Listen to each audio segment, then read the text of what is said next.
Hello friends, welcome back to YouTube channel P answer.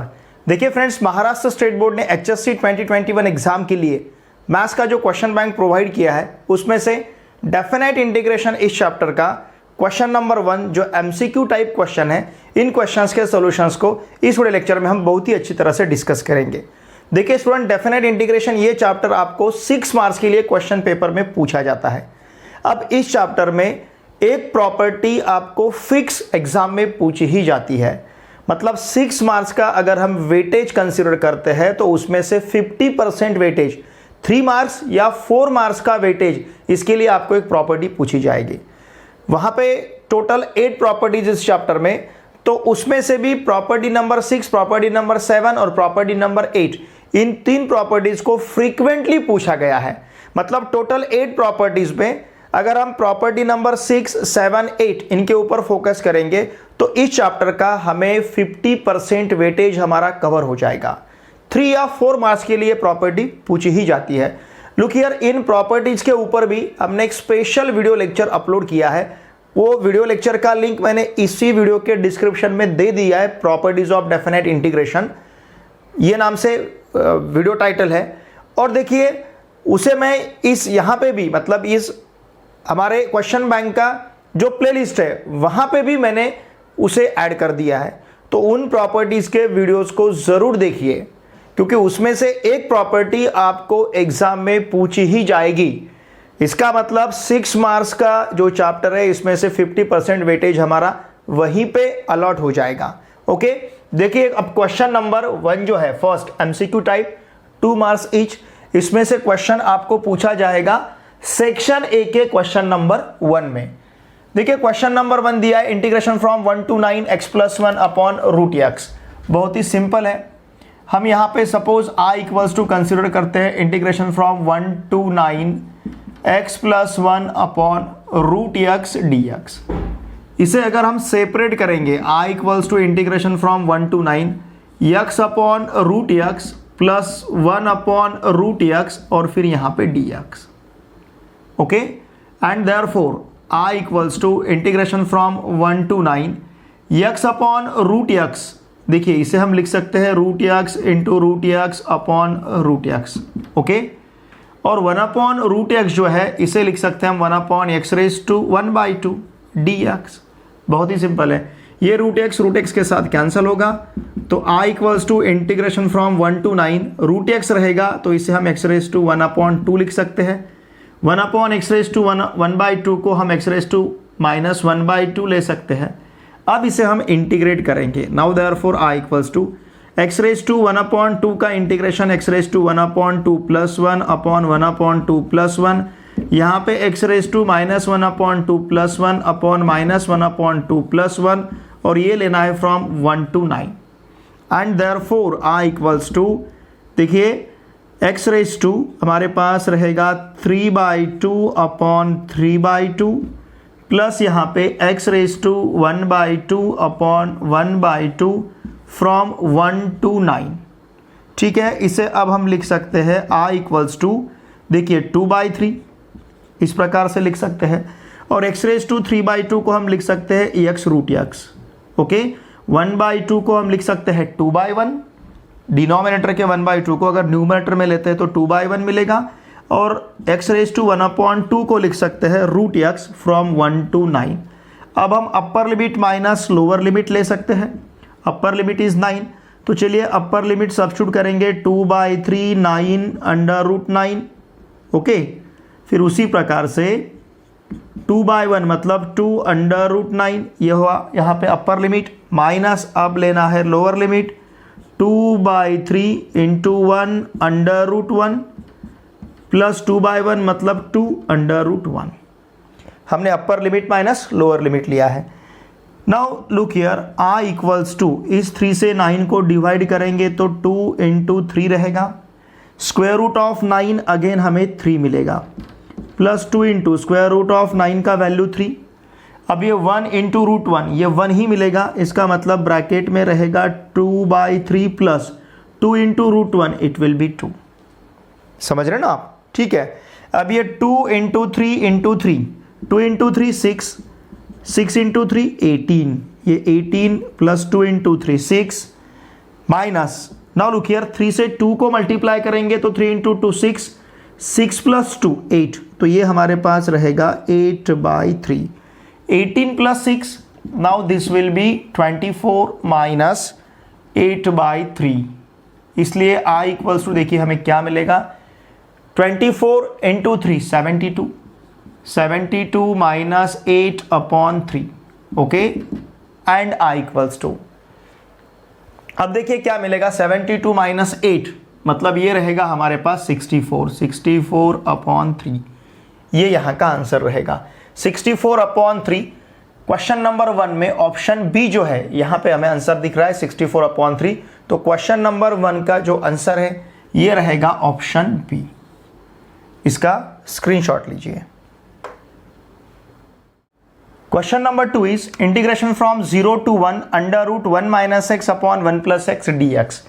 Okay, ये भी बहुत easy problem है। I equals to integration from 0 to 1 √1 - x अपॉन 1 + x dx। Okay, देखिए यहाँ पे हम सब्स्टिट्यूट करते हैं, ध्यान दीजिए, x equals to cos theta. अगर x equals to cos theta substitute करेंगे तो इसका मतलब थीटा इक्वल्स टू रहेगा कॉस इनवर्स ऑफ x। अगर x equals to cos theta है तो dx इक्वल्स टू मिलेगा हमें minus sine theta d theta. Limit change करने पड़ेंगे, जब देखिए जब x इक्वल्स टू 0 है तो theta equals to cos inverse of 0, इसका मतलब ये रहेगा कॉस ऑफ, देखिए कॉस इनवर्स ऑफ 0 मतलब π/2, क्योंकि कॉस ऑफ π/2 का वैल्यू 0 है। फिर उसी प्रकार से जब x इक्वल्स टू 1 रहेगा तो theta equals to cos inverse of 1, मतलब ये मिलेगा हमें 0। तो देखिए ये प्रॉब्लम अब किस प्रकार से बनेगा, therefore I equals to integration from 0 to 1 की जगह, 0 to 1 की जगह π/2 to 0 रहेगा, π/2 to 0, अंडर रूट यहाँ रहेगा 1 minus cos theta upon 1 plus cos theta into dx is minus sine theta d theta. Okay, and therefore I equals to integration from π/2 to 0। Suppose इस minus sine को अगर integration में हम absorb कर लेते हैं तो लिमिट्स इंटरचेंज होगी, हमें पता है 0 to π/2 रहेगा। Now under root 1 minus cos theta is 2 sine square θ/2, formula हमें पता है।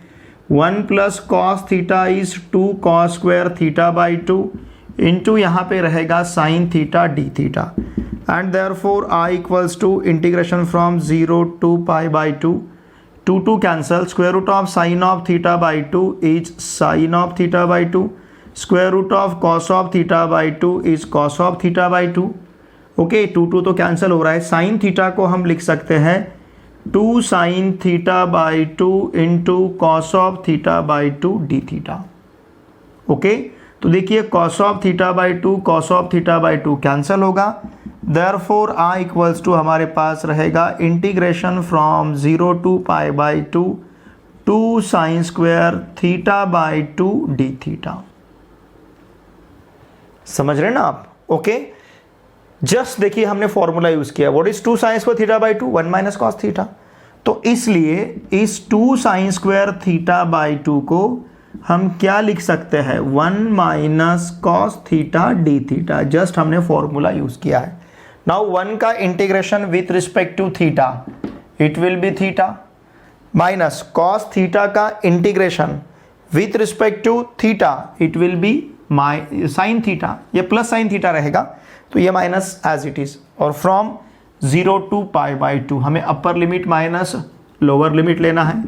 Now I equals to π/2 minus sine of π/2 upper limit minus 0 minus sine of 0, तो I का वैल्यू हमारे पास रहेगा π/2 minus 1 minus 0 minus 0, 0 minus 0 is 0, तो आंसर रहेगा I इक्वल्स टू π/2 माइनस 1। देखिए π/2 माइनस 1, ये आंसर हमें क्वेश्चन नंबर 2 में ऑप्शन ए में दिख रहा है, तो क्वेश्चन नंबर 2 का आंसर ऑप्शन ए रहेगा। इसका स्क्रीनशॉट लीजिए। Question number 3 is integration from 1 to 2 e raised to 1 by x upon x square. Okay, देखिए i इक्वल्स टू कंसिडर करते हैं हम integration from 1 to 2 e raised to 1 upon x upon x square dx।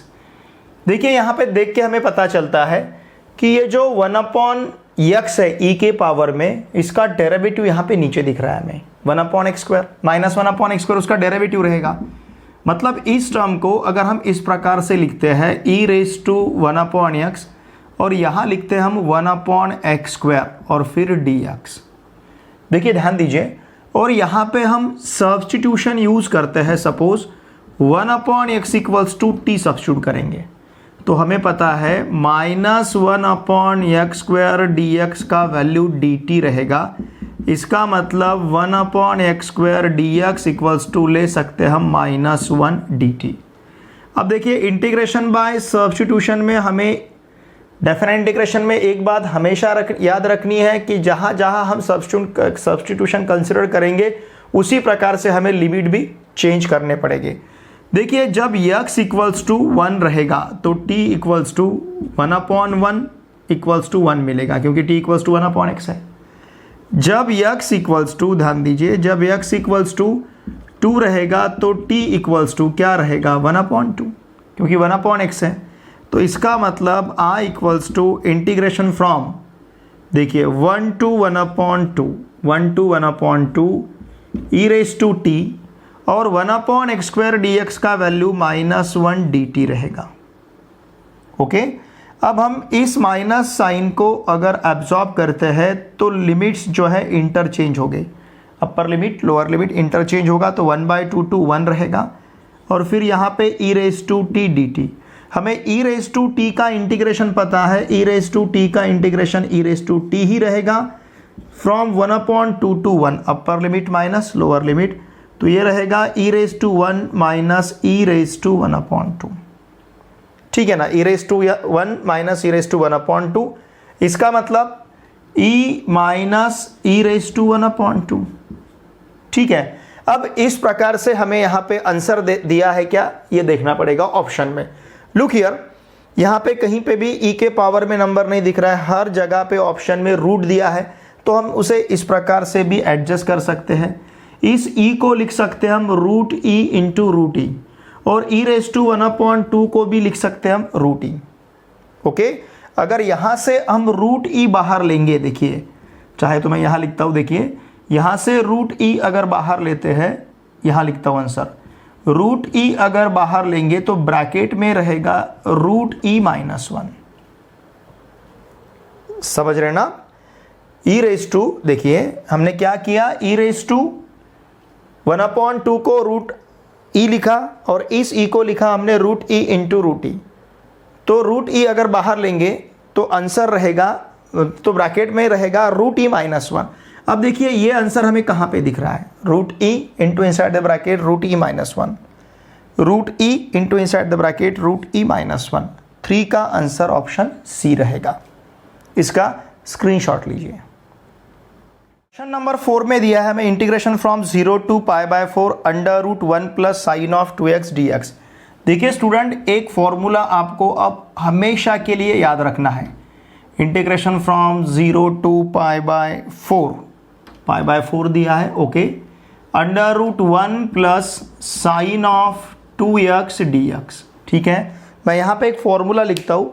ये formula हमें हमेशा याद रखना है। जिस प्रकार से हम 1 minus cos of 2 theta 1 plus cos of 2 theta का फॉर्मूला याद रखते हैं, उसी प्रकार से 1 प्लस साइन ऑफ 2 थीटा का formula cos theta plus sine theta bracket square, ये हमेशा याद रखना है। अगर यहाँ पे 1 माइनस साइन 2 थीटा रहेगा तो cos theta minus sine theta bracket square.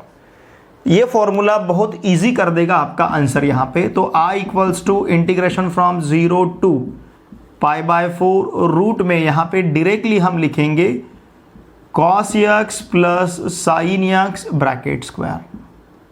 Okay, और फिर यहाँ पे dx। ये फॉर्मूला किस प्रकार से तैयार होता है ये भी आप देख सकते हो। देखिए 1 को हम लिख सकते हैं cos square theta plus sine square theta, sine 2 theta को लिख सकते हैं हम 2 sine theta into cos theta, मतलब वो पूरा टर्म एक्सपांशन रहेगा cos theta plus sine theta bracket square, okay. And therefore I equals to integration from 0 to pi by 4, okay, 0 to pi by 4 cos x plus sine x bracket square का square root, तो ये रहेगा cos x plus sine x और फिर यहाँ पे dx। Now therefore I equals to, अब यहाँ रहेगा cos of pi by 4 plus sine of pi by 4 upper limit, sorry यहाँ पे हमें इंटीग्रेशन लेना है पहले, cos x का इंटीग्रेशन साइन एक्स और साइन एक्स का integration minus cos x from 0 to pi by 4, ठीक है। अब लीजिए upper limit minus lower limit. Now I equals to sine pi by 4 minus cos pi by 4, okay. फिर इसके बाद माइनस यहाँ पे sine 0 minus cos 0, sine pi by 4 cos pi by 4 का वैल्यू सेम है, इसके लिए ये आंसर तो हमें 0 ही देगा। 1/√2 minus 1/√2 minus sine 0 is 0 cos 0 is 1, ये 1/√2 कैंसिल होगा। I equals to minus of, ये टर्म इस टर्म के साथ cancel, 0 minus 1 is -1 and therefore I का आंसर हमें मिलेगा 1, ओके। देखिए I का आंसर 1 यहाँ पे, मतलब इस प्रकार का ऑप्शन हमें कहाँ दिया है, ओके। क्वेश्चन नंबर 4 का आंसर रहेगा ऑप्शन डी, इसका स्क्रीनशॉट लीजिए। Question number 5 is if integration from 0 to 1 dx upon √1 plus x minus √x equals to k/3 then k equals to पूछा गया है। तो पहले हमें इस राइट हैंड साइड का, लेफ्ट हैंड साइड का जो लिमिट है, सॉरी इंटीग्रेशन है, ये हमें इवेल्युएट करना है, इसके इक्वल्स टू k/3 लेना है और k का वैल्यू फाइंड करना है। देखिए क्वेश्चन नंबर 5 जो है हम कंसीडर करते हैं, फिर लेंगे उसे। Let I equals to integration from 0 to 1 upon √1 plus x minus √x dx, suppose ये हमने कंसीडर किया, ओके। यहाँ पे न्यूमरेटर और डिनोमिनेटर दोनों का रैशनलाइजेशन लेते हैं, मतलब डिनोमिनेटर का जो टर्म है उसके रैशनलाइजिंग फैक्टर से न्यूमरेटर डिनोमिनेटर को मल्टीप्लाई करते हैं, मतलब मल्टीप्लाई करेंगे √1 प्लस एक्स प्लस √x से, न्यूमरेटर और डिनोमिनेटर को सेम टर्म से हम मल्टीप्लाई कर सकते हैं, सेम टर्म से हम डिवाइड कर सकते हैं, तो यहाँ पे मल्टीप्लाई कर रहे हैं। Now therefore I equals to integration from 0 to 1, यहाँ √1 plus x plus √x upon a minus b into a plus b रहा तो a plus 1 plus x minus x और फिर यहाँ पे dx, क्योंकि a minus b a plus b रहा तो a square minus b square, √1 plus x का स्क्वायर 1 प्लस एक्स, √x का स्क्वायर यहाँ पे x मिलेगा, ये x इस x के साथ कैंसिल होगा and therefore I equals to integration from 0 to 1, ये डिनोमिनेटर में 1 है, इसे लिखने की ज़रूरत नहीं, 1 प्लस एक्स रूट में जो है इसे 1 प्लस एक्स रेज टू 1/2 ले सकते हैं, यहाँ पे भी x रेज टू 1/2 ले सकते हैं और फिर यहाँ रहेगा dx, ठीक है। अब देखिए बाय करोलरी, ये यहाँ का जो फंक्शन है लीनियर टाइप का है, लीनियर है x प्लस बी इस टाइप का, तो इसका जो इंटीग्रेशन है, इसका इंटीग्रेशन हम डायरेक्टली कंसिडर कर सकते हैं 1 plus x raise to 3/2, 1/2 plus 1 मतलब 3/2 अपॉन 3/2 प्लस यहाँ पे x raise to 3/2 upon 3/2 dx, sorry अब इंटीग्रेशन हमने लिया है, लिमिट्स लेने हैं फ्रॉम 0 टू 1, ठीक है। यहाँ से हम 3/2 बाहर भी ले सकते हैं या फिर एज इट इज़ रखा तो भी चलेगा।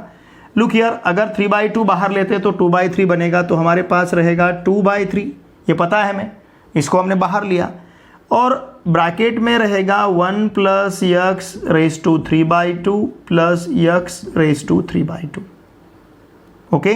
तो चलिए अब हम वैल्यू सब्स्टिट्यूट करते हैं, मतलब upper limit minus lower limit लेते हैं। यहाँ पे अपर लिमिट हमें 1 लेना है, तो 1 plus 1 2 raise to 3/2 plus 1 raise to 3/2, 2 raise to 3/2 plus 1 raise to 3/2 minus lower limit, okay. Lower limit, अब देखिए लोअर लिमिट 0 है, 1 प्लस 0 1 रेज टू 3/2 1 रहेगा, और 0 सब्स्टिट्यूट करना है, 0 रेज टू 3/2, ये तो हमारे पास 0 ही रहेगा, okay. And therefore I equals to 2/3 2^3/2 को हम लिख सकते हैं 2√2, चलेगा। 2^3/2 मतलब 2√2। 1^3/2 मतलब 1 और 1 + 0 मतलब 1, ये 1 1 कैंसिल होगा। तो देखिए हमारे पास क्या रहेगा अब, देयरफॉर I = हमारे पास बचेगा 2/3 × 2√2, मतलब ये रहेगा, लुक हियर, ये रहेगा 4√2/3। ओके, अब देखिए हमें क्या दिया है, लुक हियर, मैं यहां लिखता हूं, what is given here, integration from 0 to 1 dx upon √1 + x - √x equals to, यहां दिया है हमें k/3, और integration from 0 to 1 1/√1 + x - √x dx का वैल्यू हमने क्या फाइंड किया है, 4√2/3। तो यहां पे हम लेते हैं 4√2/3 इक्वल्स टू k/3, दोनों प्लेसेस का 3 3 कैंसिल होगा, तो यहाँ पे k इक्वल्स टू हमारे पास बचेगा 4√2, k का वैल्यू 4√2। देखिए 4√2 इस प्रकार का आंसर हमें दिया है यहाँ पे। ओके, क्वेश्चन नंबर 5 का आंसर रहेगा ऑप्शन डी, इसका स्क्रीनशॉट लीजिए। Integration from π/5 to 3π/10 sin x upon sin x + cos x dx, इसे देखिए हम प्रॉपर्टी यूज करके सॉल्व कर सकते हैं। सपोज I = कंसिडर करेंगे इंटीग्रेशन फ्रॉम π/5 to 3π/10, फिर sin x अपॉन ये रहेगा sin x + cos x dx। Okay, तो चलिए यहाँ पे हम प्रॉपर्टी यूज करेंगे। देखिए हमारे पास प्रॉपर्टी है integration from a to b f(x) dx equals to integration from a to b f(a + b - x dx। मतलब यहाँ पे π/5 + 3π/10, ये जो है इसका सम, देखिए इसका सम हमें क्या मिलेगा, इसे हम लिख सकते हैं 2π/10 + 3π/10। सपोज हमने यहाँ पे न्यूमरेटर डिनोमिनेटर को 2 से मल्टीप्लाई किया तो 2π/10 मिलेगा, तो ये रहेगा 5π/10 और 5π/10 का आंसर रहेगा π/2। ठीक है, now changing, look here, changing, अब यहाँ पे हम चेंज क्या करते हैं, x को चेंज करना है π/2 - x से। एक्चुअली x को चेंज किया है a + b - x से, तो यहाँ पे x को चेंज करना है π/2 - x से।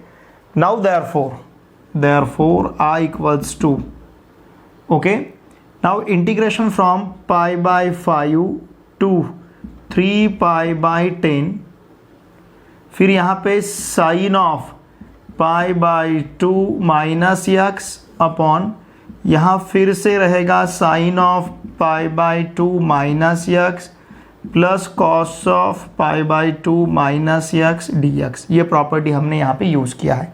हमें पता है sine of π/2 - theta cos theta, तो ये रहेगा, देखिए यहीं पे लिखता हूँ मैं, integration from π/5 to 3π/10 sine of π/2 - theta cos theta, इसका मतलब ये रहेगा कॉस x अपॉन यहाँ पे cos x plus sine x और फिर dx। इसे अगर हमने फर्स्ट कहा और इसे सपोज अगर हम सेकंड कहते हैं, ओके, फर्स्ट और सेकंड, तो देखिए फर्स्ट और सेकंड का हम सम ले सकते हैं। इन दोनों का सपोज अगर हमने सम लिया तो I + I it will B 2i, I + I क्या मिलेगा हमें 2i। ओके, फिर इसका अगर इसके साथ सम लेते हैं तो दोनों भी प्लेसेस में डिनोमिनेटर सेम है, तो न्यूमरेटर का हम सम ले सकते हैं। नाउ इंटीग्रेशन फ्रॉम π/5 to 3π/10, इन दोनों का सम लेना है, दोनों प्लेसेस पे इंटीग्रेशन के लिमिट सेम है, तो हम इन दोनों टर्म का सम ले सकते हैं। दोनों का सम लेना है तो दोनों प्लेसेस में न्यूमरेटर डिनोमिनेटर सेम है, तो न्यूमरेटर का हम सम लेंगे, तो इन दोनों का सम लिए बाद हमें मिलेगा sine x plus cos x upon यहाँ पे फिर से sine x plus cos x dx। हमने क्या किया है, एडिंग, ध्यान दीजिए, एडिंग फर्स्ट एंड सेकंड, दोनों को हमने ऐड किया है। देखिए दोनों को ऐड करना है मतलब इस टर्म में इस टर्म को ऐड करना है। अब यहाँ का डिनोमिनेटर यहाँ का डिनोमिनेटर सेम है तो हमने न्यूमरेटर का सम लिया है।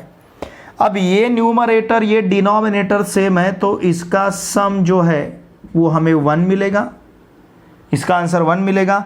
3π/5 to 3π/10 1 dx, और 1 का इंटीग्रेशन हमारे पास x रहेगा from π/5 to 3π/10। Now upper limit minus lower limit 3π/10 minus π/5।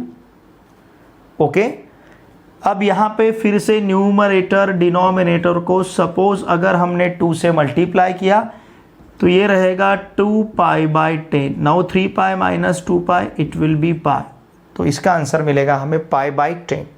अब 2i इक्वल्स टू π/10 है। देखिए 2i इक्वल्स टू हमें क्या मिला है π/10, इसका मतलब i इक्वल्स टू रहेगा π/20। अगर 2i इक्वल्स टू π/10 है तो i इक्वल्स टू π/20। तो देखिए π/20 ये आंसर हमें क्वेश्चन 6 के लिए ऑप्शन बी आंसर रहेगा। इसका स्क्रीनशॉट लीजिए। क्वेश्चन नंबर 7 में integration from 0 to 1 x² - 2 upon x² + 1 dx दिया है। Okay, integration from 0 to 1 x² - 2 upon x² + 1 dx। Now look here, i equals to integration from 0 to 1। देखिए यहीं पे मैं एडजस्टमेंट लेता हूँ। Now this is equals to integration from 0 to 1 x² + 1 - 3, इस प्रकार से लिखता हूँ x² + 1 dx।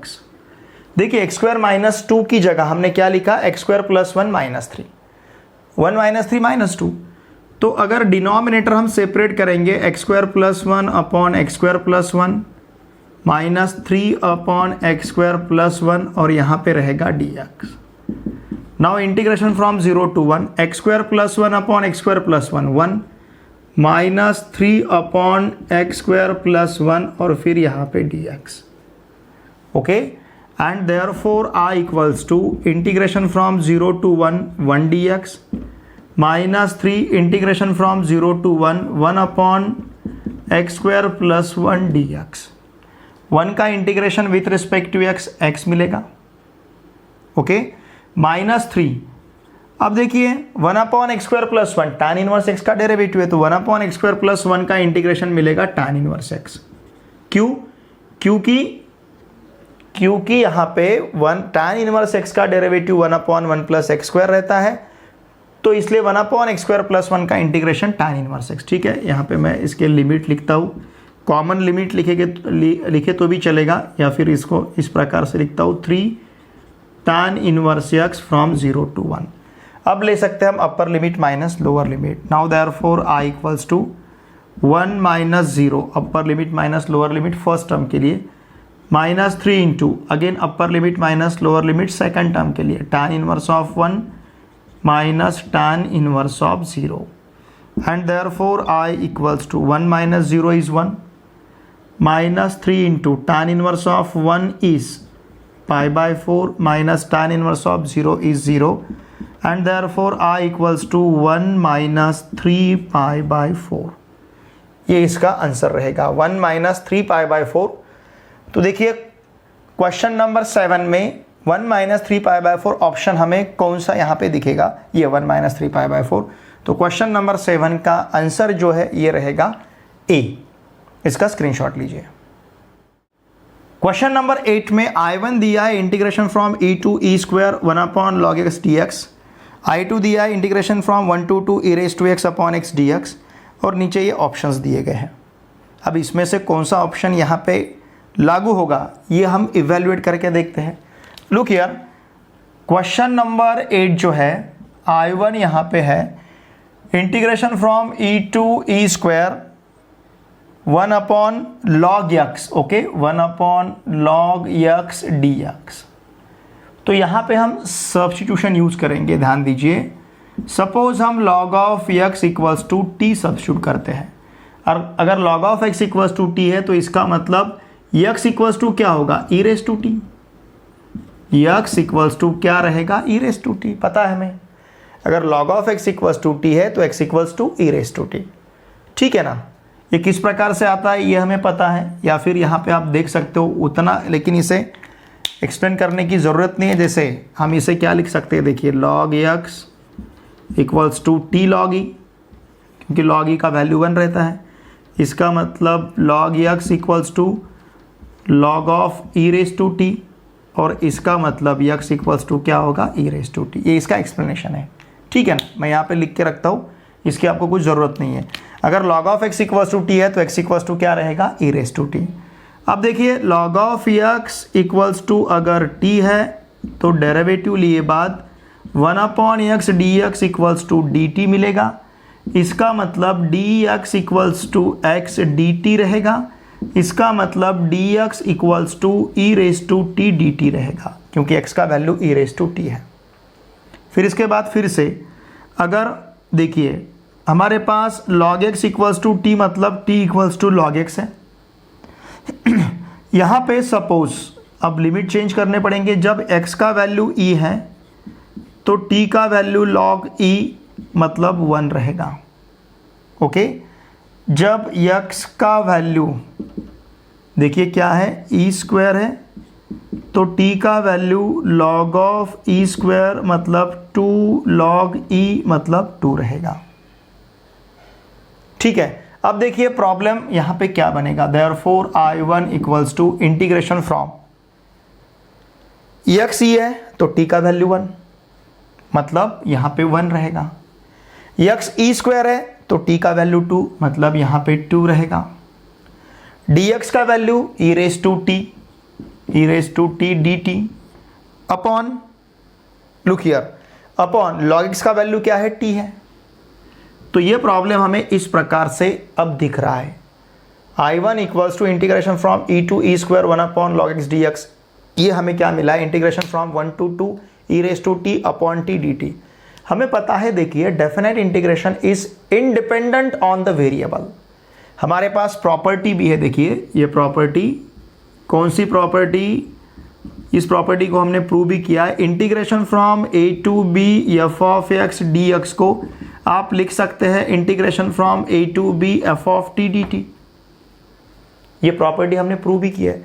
अगर ये प्रॉपर्टी यहाँ पे यूज करते हैं तो t की जगह हम x भी लिख सकते हैं। इसका मतलब I1 इक्वल्स टू क्या रहेगा, integration from 1 to 2 e raise to x upon x और फिर यहाँ पे dx, ओके।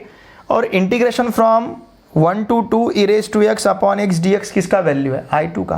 बट लेकिन प्रॉब्लम में हमें I2 क्या दिया है, integration from 1 to 2 e raise to x upon x dx, it is given. ये प्रॉब्लम में हमें दिया गया है। इसका मतलब I1 इक्वल्स टू I2 रहेगा, I1 इक्वल्स टू I2, दोनों के वैल्यू सेम ही है।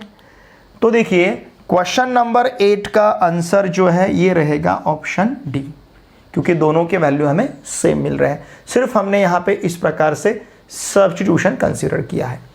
इसका look at question number 9। Question number 9 is I equals to integration from 0 to 4 1/√ 4x minus x square dx। यहाँ पे हम यूज़ करेंगे मेथड ऑफ कंप्यूटिंग स्क्वायर। अब method of computing square use करना है तो देखिए यहाँ पे मिडल टर्म का जो कोएफिशिएंट है, ध्यान दीजिए, ये मिडल टर्म का जो कोएफिशिएंट है इसका कोएफिशिएंट 4 है। 4 को 1/2 से मल्टीप्लाई करेंगे तो 2 मिलेगा। 2 का स्क्वायर 4 रहेगा। उस टर्म को हमें प्लस और माइनस करना है, तो यहाँ पे मैं लेता हूँ 4, फिर उसके बाद -4। देखिए एडजस्टमेंट हम किस प्रकार का ले रहे हैं, 4 - 4 फिर +4x माइनस एक्स स्क्वायर और फिर यहाँ पे dx। बहुत ही सिंपल है। हमने क्या किया, सिर्फ +4 और -4 का एडजस्टमेंट लिया है। Now I equals to integration from 0 to 4 1/√ 4 minus, यहाँ से अगर माइनस साइन बाहर लिया तो ये टर्म प्लस बनेगा, ये टर्म माइनस बनेगा, ये टर्म प्लस बनेगा, तो यहाँ रहेगा x square minus 4x plus 4 और फिर यहाँ पे dx। ओके, माइनस वाला टर्म प्लस, प्लस वाला टर्म माइनस और अगेन माइनस वाला term plus. Now I equals to integration from 0 to 4 1 upon under root 4 minus यहाँ पे रहेगा x माइनस 2 ब्रैकेट स्क्वायर। देखिए ये जो टर्म है x माइनस 2 ब्रैकेट स्क्वायर का एक्सपांशन है, ये कैसे फाइंड करेंगे हम? x इस टर्म का स्क्वायर रूट x, इस टर्म का स्क्वायर रूट 2 और मिडिल टर्म का साइन माइनस। नाउ यूजिंग, अब इसे इस 4 को, चलिए यहाँ पे ये जो 4 है, इस 4 को हम 2 स्क्वायर भी लिख सकते हैं। ये x स्क्वायर, ये 4 जो है ये क्या, 2 square, 2 square minus x minus 2 bracket square. Now using, अब देखिए हमारे पास फॉर्मूला है integration of 1 upon under root a square minus x square d x equals to, it will be sine inverse of x upon a plus c. ये formula अगर हम यहाँ पे यूज़ करते हैं, what is a here, a is 2 and what is x minus 2, तो ये रहेगा sign inverse of x minus 2 upon 2 from 0 to 4। Okay, अब लेना है अपर लिमिट माइनस लोअर लिमिट। देखिए क्या रहेगा, sign inverse of 4 minus 2 upon 2। Okay, फिर इसके बाद में यहाँ पे माइनस साइन इनवर्स ऑफ, अब lower limit 0 minus 2 upon 2। 4 minus 2 is 2, 2 upon 2 is 1. Now this is equals to sine inverse of 1 minus sine inverse of minus 1. 0 minus 2 minus 2 minus 2 upon 2, it will be minus 1. ठीक है, अब देखिए sine inverse of, look here, sine inverse of 1 is pi by 2, ये रहेगा pi by 2, और sign inverse of minus 1 को minus sign inverse of 1 लिख सकते हैं, माइनस माइनस प्लस होगा, तो plus sign inverse of 1 plus sign inverse of 1 is again pi by 2 plus pi by 2, तो पाई बाय 2 प्लस पाई बाय 2, इसका answer हमें मिलेगा पाई। तो देखिए क्वेश्चन नंबर 9 का आंसर रहेगा option c. Sine inverse of minus 1 को हम लिख सकते हैं माइनस साइन इनवर्स 1, मतलब माइनस माइनस प्लस बनेगा, ये sign inverse of 1 plus sign inverse of 1 रहेगा, मतलब पाई by 2 plus pi by 2, pi by 2 plus pi by 2 का आंसर रहेगा पाई। तो ऑप्शन सी, क्वेश्चन नंबर 9 का answer option c. Last question number 10 देखिए, integration from 0 to pi by 2 log of tan x dx। Okay, यहाँ पे भी हम property use करेंगे। देखिए i इक्वल्स टू कंसिडर करते हैं integration from 0 to pi by 2 log of tan x dx। हमें कौन सी प्रॉपर्टी यूज़ करनी है? यूजिंग, लुक हियर, प्रॉपर्टी हमारे पास रहेगी integration from 0 to a f of x dx equals to integration from 0 to a f of a minus x dx। ठीक है, now changing, अब देखिए यहाँ पे हम चेंज करते हैं, चेंजिंग, क्या चेंज करना है? ये जो x है, x की जगह पाई बाय 2 माइनस x इस प्रकार से लेना है, and therefore i equals to integration from 0 to pi by 2 log of tan of pi by 2 minus x dx। ठीक है, and therefore i equals to integration from 0 to pi by 2 log of tan of pi by 2 minus x, मतलब cot x, log of cot x। चलिए इसे हम first कहते हैं और इसे हम सेकंड कहेंगे। एडिंग फर्स्ट एंड सेकंड, दोनों का हम सम लेते हैं, एडिंग फर्स्ट एंड सेकंड। देखिए i प्लस आई मतलब 2i, राइट हैंड साइड का, लेफ्ट हैंड साइड का सम हमें 2i मिलेगा, राइट हैंड साइड का सम लेना है, मतलब integration from 0 to pi by 2 log of tan x dx plus integration from 0 to pi by 2 log of cot x dx। And therefore 2i equals to integration from 0 to pi by 2, इसे हम बाहर ले सकते हैं। Okay, और देखिए log of tan x, इसे हमने बाहर लिया, तो अब क्या रहेगा, log of tan x plus log of cot x, log of tan x plus log of cot x dx। ठीक है ना, इंटीग्रेशन साइन सेम था, सेम लिमिट थे, उसको हमने बाहर लिया। अब log a plus log b रहेगा तो log ऑफ a भी। तो देखिए यहां लिखता हूं मैं, हमें क्या मिलेगा, therefore 2i equals to integration from 0 to pi by 2। Okay, integration from 0 to pi by 2 log of tan x into cot x dx, tan x cot x dx। और tan x into cot x, इसका जो product है, ये product हमें मिलेगा 1 dx। log of 1 का value 0 है, मतलब 2i equals to integration from 0 to pi by 2 of 0 dx। Okay, तो ये पूरा टर्म हमें 0 मिलेगा, इसका मतलब 2i equals to 0 and therefore i equals to 0 upon 2, मतलब i इक्वल्स टू 0। तो इसका आंसर रहेगा 0, मतलब क्वेश्चन नंबर 10 का आंसर ऑप्शन बी रहेगा। इसका स्क्रीनशॉट लीजिए।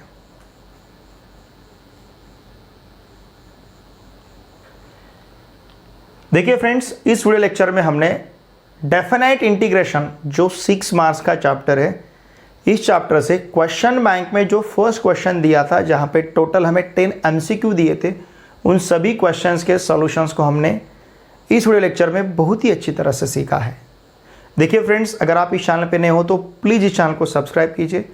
आपके जितने भी friends class 10th, 11th, 12th इनमें से किसी भी क्लास में महाराष्ट्र स्टेट बोर्ड में कहीं पे भी पढ़ते होंगे, उन सभी को मैथमेटिक्स के लिए इस चैनल को सब्सक्राइब करने के लिए आवश्यक है।